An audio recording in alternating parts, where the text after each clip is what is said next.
मोदी का ध्यान और विपक्ष परेशान। इस पर चर्चा करेंगे।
तो प्रधानमंत्री 30 मई से कन्याकुमारी के विवेकानंद रॉक मेमोरियल में 48 घंटे का ध्यान कार्यक्रम करने जा रहे हैं। हालांकि कांग्रेस पार्टी ने इस पर कई तरह के सवाल भी उठाए हैं। पार्टी ने आरोप लगाया है कि चुनाव आचार संहिता का सीधा सीधा उल्लंघन है। इससे कहा जा रहा है चुनाव प्रचार थमने के बाद मोदी ध्यान के जरिए चुनावी प्रतिबंधों को तोड़ने की कोशिश कर रहे हैं। इन सबके बीच प्रधानमंत्री नरेंद्र मोदी कन्याकुमारी में विवेकानंद रॉक मेमोरियल पर ध्यान लगाने वाले हैं। हालांकि ये उनका निजी कार्यक्रम है और इसके लिए चुनाव प्रचार थमने के बाद का जो वक्त है वो चुना गया है, लेकिन इसे लेकर सियासत शुरू हो चुकी है। कांग्रेस ने पीएम के इस कार्यक्रम पर ऐतराज जताया।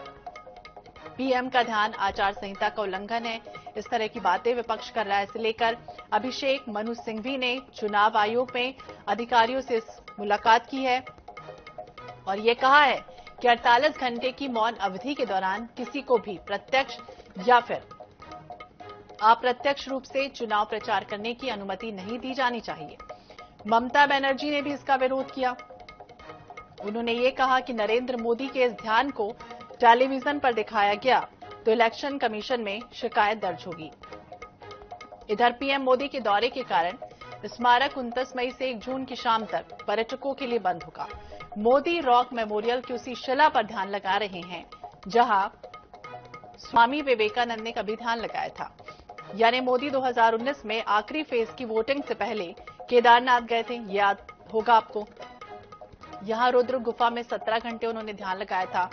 और इन सबके बीच राज्यसभा सांसद दिग्विजय सिंह के भाई लक्ष्मण सिंह ने एक्स पर पोस्ट कर पीएम मोदी का समर्थन कर दिया है। उन्होंने ये लिखा कि मोदी जी के ध्यान लगाने पर आपत्ति करना एक विकृत मानसिकता का प्रतीक है। विपक्ष अपनी घबराहट प्रदर्शित कर रहा है। वरिष्ठ कांग्रेस नेता लक्ष्मण सिंह जी हमारे साथ जुड़ गए। लक्ष्मण जी, बहुत बहुत स्वागत है आपका INS 24/7 पर। और जिस तरह से प्रधानमंत्री कह सकते हैं कि ध्यान लगाने की तैयारी में है और प्रचार प्रसार का एक तरफ तो शोर थम चुका है, लेकिन अब सियासी जो शोर है वो बजना शुरू हो चुका है और आपका समर्थन क्या कहेंगे? हेलो जी। हाँ जी, आवाज नहीं आ रही थी जी लक्ष्मण जी, आपसे ही समझना चाहेंगे, प्रधानमंत्री जी अब ध्यान लगाने की तैयारी में है और ऐसे में आपका जिस तरह से समर्थन आया, हम एक तरफ देख रहे हैं कि चुनावी शोर तो थम जाएगा, लेकिन जो सियासी शोर है ध्यान को लेकर वो जरूर बज रहा है। जी, मेरा ये कहना है कि जब हम ये कह रहे हैं कि मोदी जी को 200 सीट नहीं आएंगी और बड़े आत्मविश्वास से कह रहे हैं, तो फिर मोदी जी अगर ध्यान करते हैं तो हमें आपत्ति भी नहीं होना चाहिए। अगर मोदी जी ध्यान करते हैं तो हमें क्या आपत्ति होना चाहिए? इसमें ये दिखता है कि हमें कोई घबराहट है, तो ऐसा जब नहीं है। जब हम ये कह रहे हैं, दावे से कह रहे हैं, और विपक्ष ने खूब मेहनत करी है और खूब लोगों ने विपक्ष को सुना है और काफी सीटें भी आने का जब अनुमान हम लगा रहे हैं, तो फिर हमें इस तरह की बात नहीं करना चाहिए कि मोदी जी ध्यान क्यों कर रहे हैं। अरे ध्यान करना एक भारतीय संस्कृति है, हर धर्म में ध्यान किया जाता है, बौद्ध धर्म में किया जाता है और भी धर्मों में किया जाता है, तो हमें आपत्ति क्या है? मेरा यही कहना है। जी, आपत्ति क्या है ये आपका कहना है, लेकिन ये भी समझना चाहेंगे आपसे, विपक्ष लगातार एकजुट हो रहा है और यही कह रहा है कि इस तरह से ध्यान लगाना ठीक नहीं है, आचार संहिता का कहीं ना कहीं उल्लंघन है। इस तरह की जब बातें सामने आ रही हैं तो आपको लगता है कि आचार संहिता का इससे उल्लंघन हो रहा है? देखिए, ध्यान लगाने से आचार संहिता का उल्लंघन कैसे होगा? राहुल गांधी खुद विपासना का ध्यान करने गए थे, कैंप में गए थे। तो ध्यान लगाने में कोई चुनाव आयोग का उल्लंघन नहीं होता है और इस तरह की बात करना भी नहीं चाहिए। हम लोग अपना काम करें, उनको जो करना है करने दीजिए, नतीजा आ जाएगा, 4 जून को पता चल जाएगा। हमें विचलित नहीं होना चाहिए। विचलित नहीं होना चाहिए। और आपने ये भी कहा कि घबराहट कहीं ना कहीं विपक्ष की दिख रही है, आपको ऐसा लगता है कि घबराहट क्यों हो रही है आखिरकार विपक्ष को?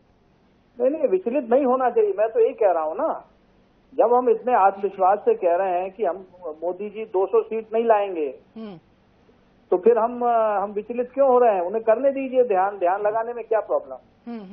अब विचलन तो हो रहा है, लेकिन अब क्या लगता है आपको, कहीं ना कहीं जिस तरह से आपने ट्वीट किया है, आपने और अपने लोगों को समझाने की कोशिश की, कहीं ना कहीं आपकी मुसीबत तो नहीं बढ़ जाएगी इससे? जी, आपको कहीं ना कहीं मुसीबत का सामना तो नहीं करना पड़ेगा जिस तरह से आपने ये ट्वीट किया? अब देखेंगे, मुसीबत आएगी जब देखेंगे।